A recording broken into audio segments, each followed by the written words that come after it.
خوش اومدید به پادکست اکسپتس. توی این پادکست سعی می‌کنیم همیشه صحبت مفیدی داشته باشیم برای ایرانی‌هایی که میخوان مهاجرت بکنن یا مهاجرت کردن برای یک زندگی بهتر. هر مسئله مالی یا زندگی روابطی که توی زندگیتون به کارتون بیاد.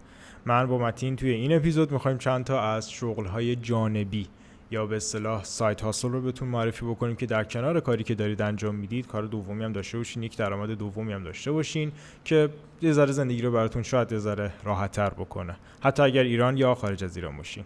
متین چطوری؟ سلام، های انجل. سلام بچه، چطوری؟ من خوبم، تو چطوری؟ عالی. یک هفته خیلی شلوغ مساعد رو داشتم. تو برعکس هم دیگه بودیم. آره. امروز با هم دیگه چند تا از سایت هاسل ها، کارهای جانبی، شغل های دوم که منم خودم خیلی هاشون رو انجام دادم، تجربهشون رو داشتم رو میخوایم بهتون معرفی بکنیم. متین یه سری لیست برای خودش درست کرده، من برای خودم یه لیست دارم. میخوایم شروع کنیم. متین تو سایت تیتروار بگو بعد بریم جلو. اول اینکه خب یه چیزی که به صورت خیلی عمومی همه اسمشو شنیدیم، کار فریلنسریه. توی ایران و خارج از ایران همیشه یه گزینه است که خیلی به کار میاد، سایت جاب به حساب میاد. میتونه کار اصلی هم باشه ولی لزوما نه. کار فریلنسری در واقع کاری که شما نیازی نیست توی اون محیط حتما باشین. حالا هر تخصصی که دارین میتونین به صورت غیر حضوری و آنلاین اون کار انجام بدین. حالا از انواع طراحی گرفته، ساپورت آیتی گرفته، هر کاری که حضور شما توی اون محل کار الزامی نیست، میشه کار فریلنسری. دو نظر راجع به کار فریلنسری چیه؟ من خب کار فریلنس انجام دادم. از یک دید دیگه، یک تعریف دیگه هم بخوایم براش بگیم، اینه که کار فریلنسری کاریه که شما رسما جای استخدام نشدین و برای خودتون کار میکنین و کار کردنتون حالت پروژه‌ایه که به قول متین بیشتر مواقع هم کارتون به صورت ریموته، یعنی حضور پیدا نمی‌کنید. هست خیلی کیس‌های زیادی هستش که شما حضور باید پیدا بکنین، ولی بیشترشون به این صورته که شما به صورت پروژه‌ای کار می‌کنی، برای خودت کار می‌کنی و ریموت هم هستش. آره. که خیلی چیزا میتونه باشه. تخصصهای زیادی براش هست. خیلی فضای بازی بهتون میده، زمان زیادی بهتون میده. آره. گزینه بعدی که هستش به صورت تدریس خصوصیه. حالا تدریس کلا شما هر تخصصی که دارین، هر کاری رو که بلدین، میتونین به عنوان تدریس اون کار رو ارائه بدین. حالا این میتونه به عنوان یه مثلا خارجی، شما خب زبان فارسی رو که بلدین، قاعدتا بعد از اینکه مهاجرت میکنین حداقل زبان دومی هم که بلدین انگلیسیه. پس یکی از کارهایی که میتونین بکنین تدریس زبان فارسیه. حالا نه تخصصی هم لزومی نداره، ولی میتونین کارهای ترجمه انجام بدین، کارهای ویرایش انجام بدین. به هر حال یک تخصص، کمترین تخصصی که دارین اینه که زبان دوم دارین. و حالا یه سری تدریس‌های دیگه هم هست که تخصصیه و شما میتونین اون تدریس‌ها رو هم به صورت آنلاین انجام بدین و ازش کسب درآمد بکنین. الان خیلی از آموزش‌ها داره روی زوم و کلی اپلیکیشن‌های آنلاین انجام میشه. پس تدریس کلا میتونه یکی از همین گزینه‌ها باشه. آره.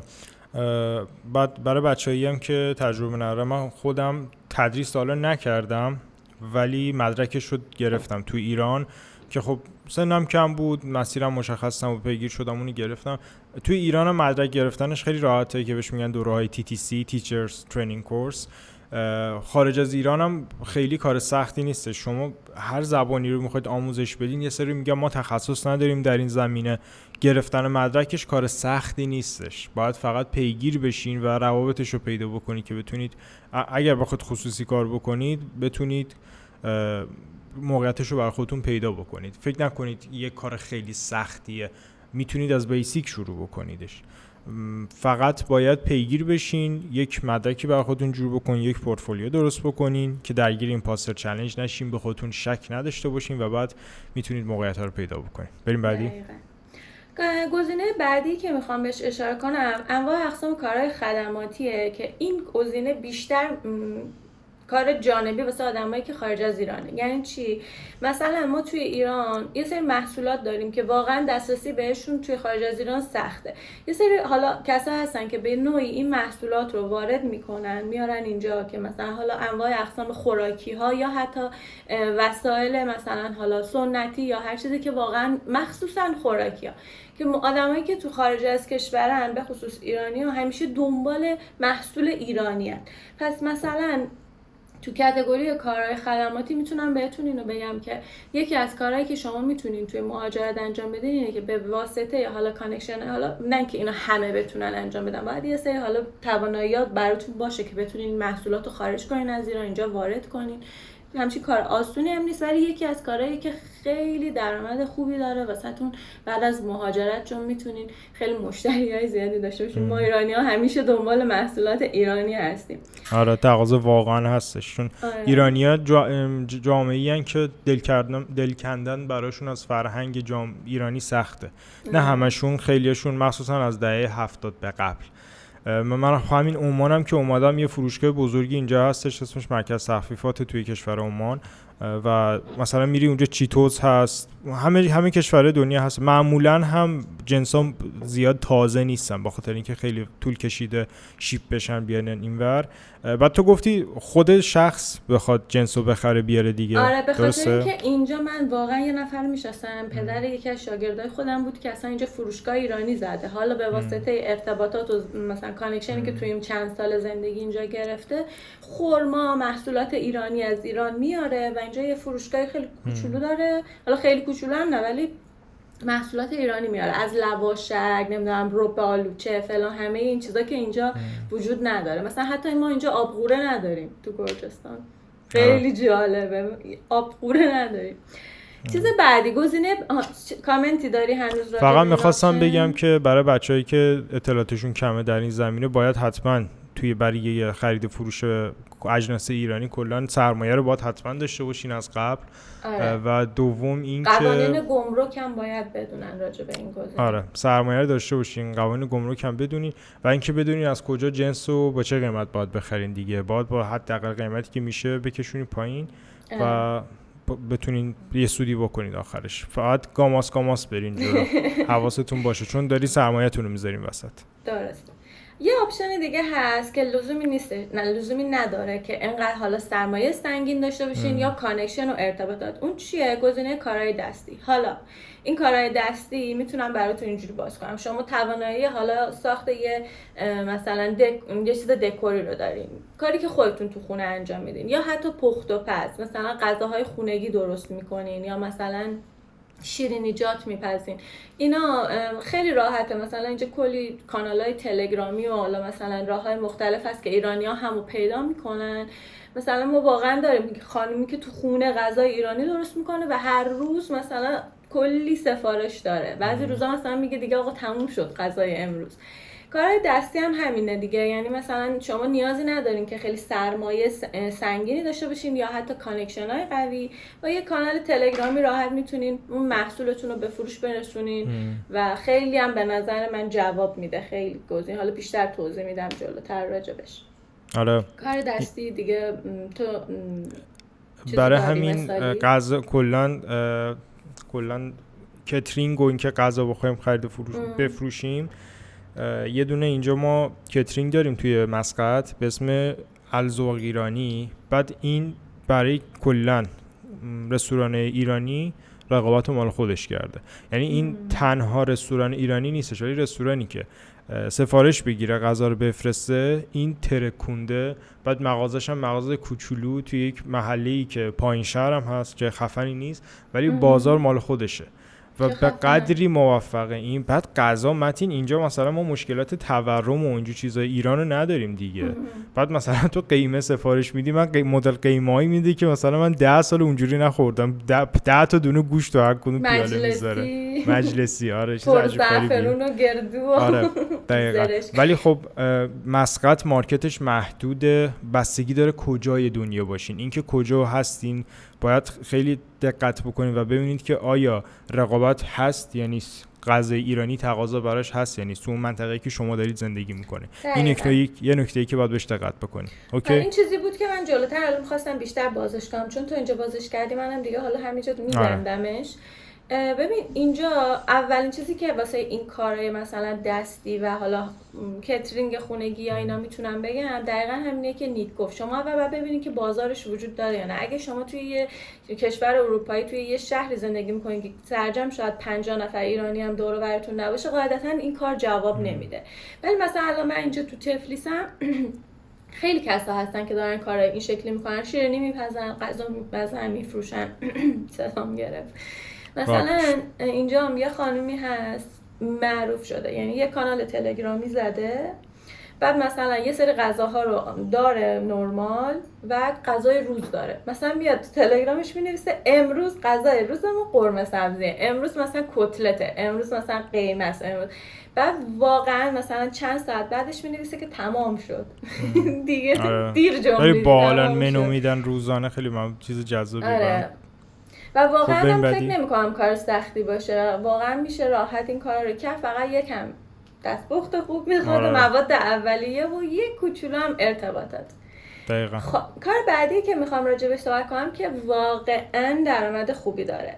واقعا درآمد خوبی داره. کار تو مراکز تفریحی و گردشگریه. گردشگری همیشه یکی از شاخه‌های پردرآمده که خب خیلی هم کار سختی نیست وارد شدن به حوزه گردشگری. بعد از یه تایم کوتاهی قشنگ میتونین اطلاعات کافی از اون محل زندگیتون، هر کشوری که هستین، هر شهری که هستین، بعد از یه مدت خیلی کوتاه واقعا اطلاعاتی دارین که یه کسی که واسه توریستی اومده، مثلا چند روز اومده اونجا، اون اطلاعاتو نمیتونه داشته باشه و شما به عنوان یه تور لیدر، به عنوان یه مثلا کسی که حالا توی حوزه گردشگری فعالیت میکنه، هم میتونین درآمد خیلی خوبی از این راه داشته باشین، هم واقعا کار فانیه. من یه دوره این کارو کردم، من تو گردشگری کار کردم، حالا نه تور لیدر ولی کلا کار فانیه و خیلی درآمد خوبی داره. موافقم. من حالا خارج از ایران تا حالا با کسی آشنا شدم، ولی داخل ایران هم موقعیت برای این کار خیلی هستش. کلا ایران مارکتش جوریه که برای طبیعت‌گردی خیلی تقاضا زیاده، ایرانی‌ها دوست دارن این کارو. دقیقاً. من تو ایران یه دوستی دارم که از طریق فیسبوک و شبکه‌های اجتماعی خارجی‌ها رو جذب میکنه، بعد خیلی هم زبان خوبی داره، میارتشون، خودش میره فرودگاه شخصی، به هیچ شرکتی وابسته نیست، شخصی میره فرودگاه دنبالشون، هتلشون رو براشون بوک میکنه، جاهای تفریحی اینا رو میبره، انواع شهرهای خفنمون و اینا رو میبره، کلی هم پول خوب به جیب میزنه. آره. یه نکته ریزی هم بگم سریع ازش رد شیم. یکی از دلایلی که تقاضا برای گردشگری زیاده توی ایران اینه که کلا تو تفریحات شهری این یک چالشی که برای ایرانی هستش اینه که گشت هست، پلیس هست، ممکنه برای یه سری فعالیت‌ها به مردم خیلی گیر بدن و بگیرنشون، امنیت نباشه، از اینجور داستانا. برای همین مردم وقتی میرن تو طبیعت اینجور اتفاقات کمتر میفته. یکی از دلایلی که تقاضا برای اینجور کارا زیاده اینه که مردم دوست دارن برن تو طبیعت که راحت باشن. من زیاد آدم‌هایی که تور لیدر بودن تو ایران دوست زیاد داشتم، طبیعت هم رفتم کم و بیش، هم خانوادگی هم غیر خانوادگی. برای همین این یکی از دلایلی که تقاضا تو ایران زیاده اینه. برای همین میتونید روش فکر بکنید. یه چیز دیگه هم اینجا قبل از اینکه بحث تفریح و گردشگری رو ببندیم بگم، مشاوره مهاجرت اگه بخوام بیارم توی این کاتگوری، اینم یکی از کارهاییه که خیلی جواب میده. البته که خیلی‌ها کلاهبرداری میکنن از این طریق، اما اگه واقعاً کسی باشید که بتونید مشاوره مناسبی برای مهاجرت بدین نسبت به اون کشوری که خودتون مهاجرت کردین، اینم یکی از کارهای هم پردرآمده هم والا ثواب داره. دقیقاً. واقعاً خیلی من کیسه موفق زیاد دیدم. آره بریم بعدی.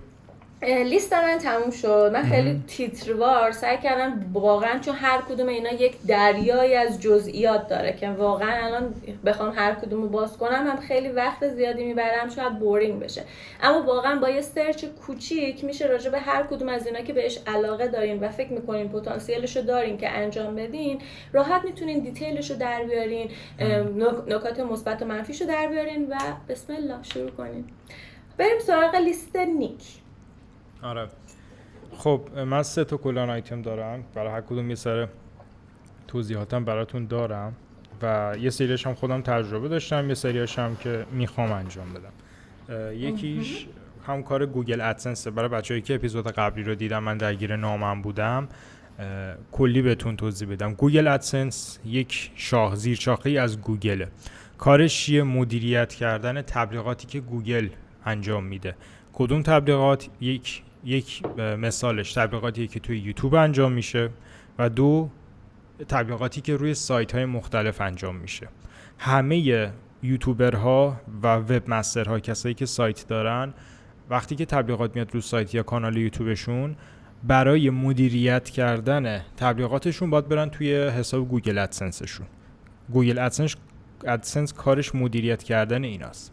حالا این افرادی که خیلیاشون داخل ایران هستن نمیتونن حساب ادسنس بزنن، چون باید احراز هویت بشن، باید یک درخواست بدن، نامه‌ای براشون بیاد، یک رمز یک بار مصرف توی اون نامه هستش، باید وارد سیستم بکنن، باید آدرس خونه بدن، باید حساب بانکی بین‌المللی که کد آیبن داشته باشه معرفی بکنن. اینا رو ندارن. در نتیجه نیاز به یک سری واسطه دارن خارج از کشور که این کار رو براشون انجام بده. یعنی شما میاد حساب ادسنس به نام خودتون رو میزنین، شماره حساب بانکیتون رو معرفی میکنید، آدرس خونه‌تون رو معرفی میکنید، منتظر میشید که نامه براتون پست بشه، نامه رو دریافت میکنید و حسابتون رو وریفای میکنید. فقط یک چالشی که این وسط دارید اینه که شما حداقل نیاز به یک کانال یوتیوب یا یک سایت که تبلیغات روش انجام میشه داشته باشین که وصل بکنید به این کانال ادسنستون. با این کار شما میتونید تازه کانالتون رو راه بندازید. اگر اینو نداشته باشین اون حساب ادسنستون راه نمیافته. برای همین قبل از اینکه پیگیر بشین، قبل از اینکه شروع بکنید، اون شخصی که میخواید باهاش همکاری بکنین رو پیدا بکنید. پیشنهاد من اینه که برای کیس اولتون، چون اگر شما کارتون بگیره سود خیلی خیلی زیادی توش هستش، به خاطر اینکه فقط کار شما اینه که درآمد مردم رو دریافت بکنید و بفرستید براشون ایران، بدین دست صراف براشون بفرسته ایران. حالا اگر خودتون کار صرافی انجام بدید که عالیه، چون دیگه یکی از واسطه‌ها از بین میره، خودتون سودش رو برمی‌دارید. پیشنهاد من اینه که اگر میخواید برای شروع یه نفر رو پیدا کنید، یک شخص رو با سود خیلی کم قبول بکنید که با اون حساب ادسنستون راه بیفته، بعد کانکشن‌های بعدیش رو پیدا بکنید و هر 5% 10% آدم هم میشناسن 20% داره میگیره از مردم برای اینکه حساب درآمد یوتیوب یا سایت رو برای مردم جابجا بکنه، چون درصدی دارین کار میکنین دیگه. و من خودم موقع که ایران بودم، من 1 سال اولم با یک دوستی که تو ترکیه بود همکاری کردم. ایشون برای من پولمو جابجا میکرد و من عاشقش بودم. مشکلات منو در داشت حل میکرد. من هیچ نفرتی نسبت به اون آدم نداشتم، داشت پول منو جابجا میکرد. اگر اون نبود من لنگ میموندم. برای همین فکر نکنین کاریه که مثلا قرار مردم از شما بعدشون بیاد. اون کسی که راه رو بسته رو باید برین یقشو بگیرین، نه کسی که داره راه جدید براتون باز میکنه. و این کاری که من خودم بگو، این مثلا اکانت گوگلی که حالا شما الان فعال میکنی، بعد میتونی به واسطه برای بقیه این حساب دریافت کنی پولشون رو و براشون بفرستی، محدودیت نداره؟ یعنی تو چند نفر رو میتونی مثلا سایتشون رو یا حالا چنل یوتیوبشون رو؟ هر یک شخص فقط یک حساب ادسنس میتواند داشته باشد، اما یک حساب ادسنس میتونه عدد خاصی رو من در نظر ندارم، فکر میکنم لیمیتلس باشه. یعنی الان مثلا تو همه یوتیوبر بزرگو بخوای در نظر بگیری که مثلا طرف 5 تا کانال یوتیوب داره، 5 تاش به یک حساب ادسنس وصله. من کیس میشناسم که طرف بالای 10 تا سایت رو وصل کرده به یک حساب ادسنس. پس این امکان وجود داره که تعداد زیادی رو با هر شخص یک اکانت، اما یک اکانت ادسنس به سایت ها و کانال های زیادی از یوتیوب میتونه وصل بشه. الان فهمیدم چه جوریه. یعنی تو اول اون حساب رو شخصا باز میکنی، بعد دیگه حالا میتونی سایت های مختلف یا یوتیوب های چنل های مختلف رو به اون وصل کنی. دقیقاً. و لیمیتی نداره این عدده، یا شاید هم داشته باشه تا یه حدی؟ من میگم کیس 14-15 تایی رو میشناسم که این کار انجام داده، چند تا سایت داشته، ولی مطمئن نیستم لیمیتی باشه. ولی حتی اگه لیمیتی هم باشه، شما اگر بتونی با 10 تا کیس مختلف کار بکنی اصلا فوق العاده است. بسته دیگه. شما در ماه شاید 1-2 روز تو لازم باشه وقت بذاری که این کار رو انجام بدی. من خودم این کار رو دارم شروع میکنم انجام میدم. یه نفر رو پیگیر شدم، یواش یواش داریم شروع میکنیم که من بخوام درآمدش رو دریافت بکنم در کنار درآمد یوتیوب خودم، برای ایشون رو جدا بکنم از خودم، بعد براش بفرستم، بدم دست صراف که بفرسته ایران. این از آیتم اول. و چی؟ بله. آیتم دوممون پرامپت نویسیه، یعنی نوشتن دستور عمل برای هوش مصنوعی. ببینید این یک حرفه‌ایه که میتونه 1000 جا ازش استفاده بشه و کارش اینه که شما وقتی از AI میخواید یک سرویسی بگیرید، باید براش یک متنی بنویسین که بهش بگین براتون چیکار بکنن. خیلی چیز همونجور که مثلا شما اگر یه کارگر داشته باشین که استخدام کرده باشین، بهش میگین که مثلا برو جعبه رو ببر مثلا بذار انبار، برو جنسو از انبار در بیار اینجا مثلا من بدم دست مشتری. اینم همونه. فقط بلدی میخواد که شما چه دستوری براش بنویسی که دقیقاً اون چیزی که میخواید رو بهتون بده. حالا تو بیزنس مختلف خیلی‌ها میگن الان هوش مصنوعی اومده فلان کار از بین رفته. درست این اتفاق میفته، ولی در حال حاضر خیلی از بیزنس اونرها، خیلی از کسایی که صاحب بیزنس هستن نمیتونن با AI کار بکنن، بلد نیستن، ولی اگر بشه میخوان. دلیلش هم اینه که هوش مصنوعی توی خیلی از کیس‌ها اون مدت زمانی که میبره تا پروژه رو تحویلشون بده خیلی کوتاهه. مثلا من خودم الان برای ویدیوهای کوتاه توی اینستاگرام و ریلز مثلا یه مدت میدادم دست ادیتور، برام یه روز طول میکشید کارو بده که چیکار بکنه، فقط زیرنویس بندازه روشون. حداقل چند ساعتی طول میکشید که چون یک شخص دیگه کار خودش نیست که دل بسوزونه. ولی وقتی میدی دست هوش مصنوعی، دست AI، تو کمتر از 1 دقیقه متن خودش در میاره، زیرنویس رو میندازه روش. زیرنویس فارسی هم انجام میدن. یه نکته کوچیک، برنامه زیمو هستش، من الان تو اندروید دارم استفاده میکنم. خلاصه بهتون بگم خیلی از خدمات AI نیاز به این داره که شما بتونید پرامپت نویسی خوب بلد بشید. پرامپت، اینو بخوام خیلی دقیق بگم اگه خواستین تو گوگل سرچ بکنید که چجوری آره اینو توی گوگل سرچ بکنین، پیگیر بشین، پرامپت نویسی رو یاد بگیرین، توی حرفه‌های مختلف به کارتون میادش. خیلی جاها طرف میخواد از هوش مصنوعی استفاده بکنه ولی خودش نمیدونه چجوری باید انجامش بده، شما اون واسطه میشین که اون سرویس رو از AI بگیرید و بدین دستش. چقدر جالب، برای اینکه همون جور که میگیم AI اومده و یه سری شغلا رو داره از بین میبره، این شغل رو به وجود آورده در واقع.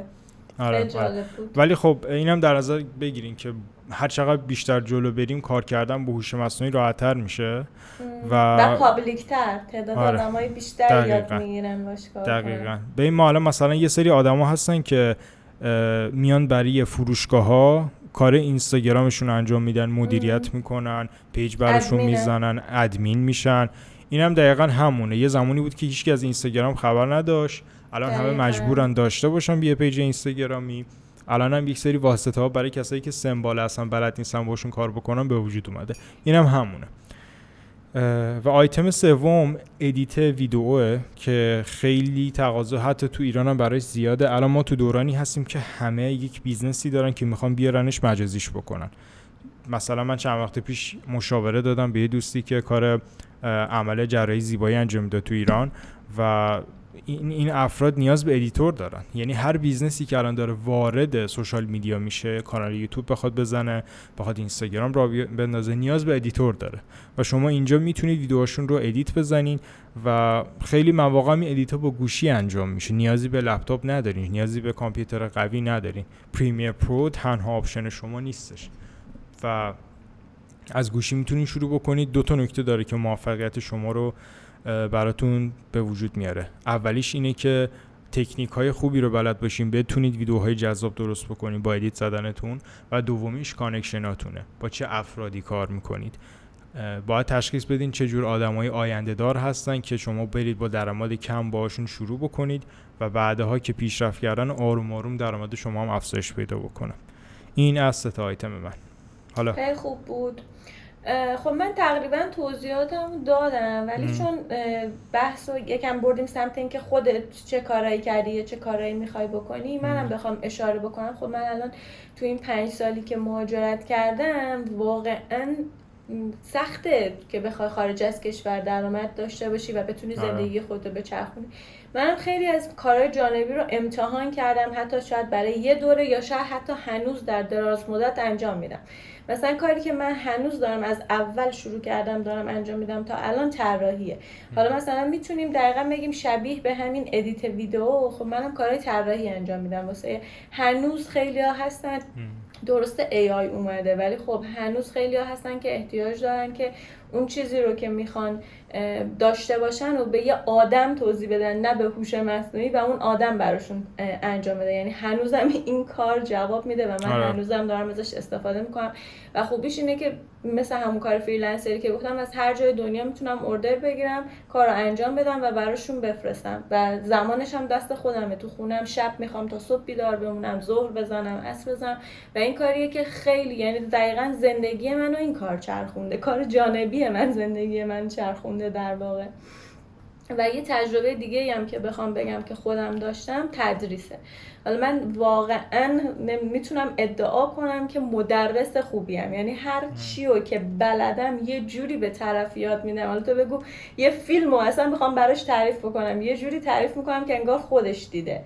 تو تدریس هم همین جوریه. به نظر مگه یه کوچولو استعداد تدریس داشته باشین، هر کاری رو که خودت خوب تخصصی بلدی میتونی در ازای حالا مبلغی منصفانه بیای حالا بساش یه چند دوره یا مشخص بکنی، کوتاه مدت، بلند مدت، تخصصی، مبتدی، و با یه دریافت درآمد حالا مناسب آموزشش بدی. حالا مثلا من کارهایی که خودم انجام دادم همین آموزش گرافیک بوده، یعنی داشتم کسایی که بهشون حالا ایلستریتور یا فتوشاپ یاد دادم، یا دوره یا گذرونده بودن خودشون هنوز باگ داشتن، مشکل داشتن و اومدن حالا مثلا پیش من بهشون توضیح دادم و حالا مثلا چیز کردم.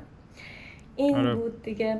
اون گزینه دیگه هم که گفتم میخواستم توضیح بدم همین کارهای دستی و فعالیت‌های این بود. خب مثلا کسایی که غذا رو کترینگ رو گفتیم توی همون موقع که داشتیم تیتروار میگفتیم، کار دیگه ای هم که سایت جاب به حساب میاد توی کارهای خدماتیه. یعنی بجز این که حالا گفتم یه سری محصولات ایرانی میتونیم، کارهای خدماتی مثل همین مثلا ناخون کارا، شما ناخون کاری رو بلد باشین هر جای دنیا میتونین ولی دیگه این یه جورایی نمیشه گفت سایت جابه، در واقع کاریه که وقت بیشتری میگیره اما درآمد خیلی خوبی داره. یعنی اگه بتونین برای یه دوره‌ای و کارتون رو خوب انجام بدین، آموزشش رو ببینین و اون کار رو به نحو احسن ارائه بدین، قشنگ میتونین رقابت بکنین و همیشه هم براش مشتری وجود داره. آره. بخوایم یه تعریفی هم از سایت جاب بدیم، شغل جانبی شغلی که به اون اندازه وقت شما رو نمیگیره که از شغل اصلیتون بتونید مجبور بشید کم بکنید. یعنی یه ذره برای آدم پیچیده میشه که کدوم شغل اصلی منه. آخه میدونی چیه نیک؟ ببین قبلنا پدر خانواده کار میکرد، یه خانواده رو جواب میداد، قشنگ میتونست حتی به جز خانواده خودش به پدر مادرش هم مثلا یک کمکی بکنه. ولی الان امروزه زن و شوهر که کار میکنن بچه‌شون 18 سالش میشه و بفرستنش سر کار، یعنی واقعا نمیشه. یا حتی خود من مثلا تنهایی دارم الان زندگی میکنم، واقعا احتیاج داری 2-3 تا کار رو با هم بکنی تا بتونی زندگی تو بچرخونی. حالا نمیدونم جمعیت جهان داره زیاد میشه و خب درآمد اومده پایین‌تر، هزینه ها رفته بالاتر و نیاز هستش که واقعا 24 ساعت زندگی تو در حال کسب درآمد باشی. یعنی اون کسی موفقه که وقتی خوابیدم داره پول میاد تو حسابش. یعنی واقعا نمیشه، باید راهی پیدا کنی که درآمدت افزایش بدی. زندگی هر روز داره سخت‌تر میشه. آره بخوایم یه جنبندی هم بکنیم، شغل دوم شغلی که شما اون مدت زمانی که وقت میبره به اندازه شغل اصلی شما نیست، ولی لزوما به این معنی نیستش که درآمدش کمتر از شغل اصلی شماست. خیلی مواقع بوده که مثلا همین یوتیوب، طرف کارمند یه کاری داره انجام میده و در کنارش میده کانال یوتیوب میزنه، کانال یوتیوب رشد میکنه، طرف 2 سال بعدش تبدیل به سلبریتی میشه و درآمد سایت هاسلش شغل دومش بیشتر میشه از شغل اصلیش. ولی خب باید ببینید که آینده دار هم هست یا نه. خیلی شغل هستن که ممکنه امسال برای شما ماهی $1000 $2000 در بیارن و سال بعد نابود بشن. خیلی مواقع هستش که آینده هم دارن. اینکه شما تصمیم میگیرید کدوم شغل رو کلا بذارید کنار، اینکه چه زمانی این کار رو انجام میدید خودش مسئله است، و دوم اینکه کدوم رو انتخاب میکنم یه مسئله است. فقط به فکر در ان مقدار درآمد ماهیانش نباشین، آیندهش هم در نظر بگیرید. چیزی نداری تو اضافه بکنی؟ نه فکر میکنم دیگه شسته رفته گفتیم دیگه. آره سوالی هم داشتین در رابطه با این مسائل کامنت بذارید، من عادت دارم کامنت ها رو جواب میدم. و اینکه اگرم آیتمی هستش که فکر میکنید باید به این لیست اضافه بشه، خوشحال میشیم که برامون کامنت بذاری که هم ما یاد بگیریم هم بقیه. آره دقیقاً. مرسی که با ما بودین. تا قسمت بعدی. بای انجلز. اپیزود 6. مرسی. هفته بعد اپیزود 7 در کنارتون هستیم. مرسی که تا اینجا با ما بودین. خداحافظ.